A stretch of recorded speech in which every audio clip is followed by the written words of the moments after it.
روح زیبای این سرزمین آرام و بی‌اشتها در شمال و شرق ترکیه را خراشیدند. یکیزدره در ولایت ریزه زادگاه رئیس جمهور رجب طیب اردوغان است که استخراج سنگ در آنجا خشم مردم را برانگیخته است.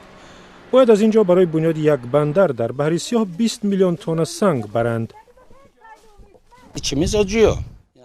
аламовар аст. Медонед мо тамоми кӯдакии худро дар ин ҷо гузарондем. Ман фарзанд дорам ва онҳо ҳам бояд ин ҷоро бубинанд. Ин биҳишти мо аст, биҳишти мо. مردم می‌ترسند که استخراج سنگ روی زندگی آنها با استحصال چای و عسل منبع اصلی درآمد ساکنان اثری بد می‌گذارد.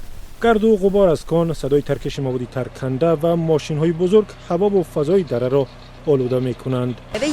آنها هفته 7 روز و 24 ساعت کار می‌کنند. وقتی کارشان زیادتر شد، مردم اینجا چگونه زندگی می‌کنند؟ زیان سنگکنی را از حالا به خصوص کشاورزان احساس کردند. ما زنبور علفزار داریم. چرای ما در این جنگل ها میچرد. اینجا برای ما مثل انبار است. آنها همه چیزی ما را گرفتند. من قبلا چروایم را آنجا میچراندم. حالا فقط در آغیلند. از ماه اپریل این جانب مردم تظاهرات میکنند و میخواهند پیش راه بیناکاران را بگیرند. سنگ را شرکت چینگیز هولدینگ که با حکومت نزدیک است استخراج میکند. تظاهرگران را پلیس دستگیر و تهدید کرده است و تظاهرات را هم منع کردند. مردم میترسند که سرنوشت زادگاهشان عین تقدیر دهه در دره همسایه می شود که با وجود تظاهرات ساکنانش در آنجا برای بنیاد یک فرودگاه از مساحت 24 گکتار سنگ استخراج کردند. онҳо мегӯянд худоё инҳо зидди ҳама чиз ҳастанд. мо зид нестем, тарафдори ҷои кору хадамот ҳастем ба шарте ки ин кору хадамот барои кишвар хуб бошад.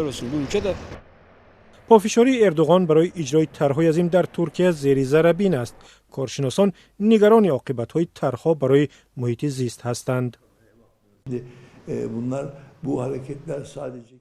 عاقبت کاری که آنها میکنند تنها در زمان حکومتداریشان تمام نمی شود، بلکه برای نسل‌های آینده میماند. شما باید این را به نظر بگیرید که برای آیندگان چی میگذارید.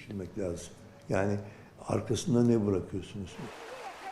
مردم در یکیزدره با وجود این واقعیت‌ها عزم دارند که یک پارچه خرد از بهشتشان را امین نگه دارند.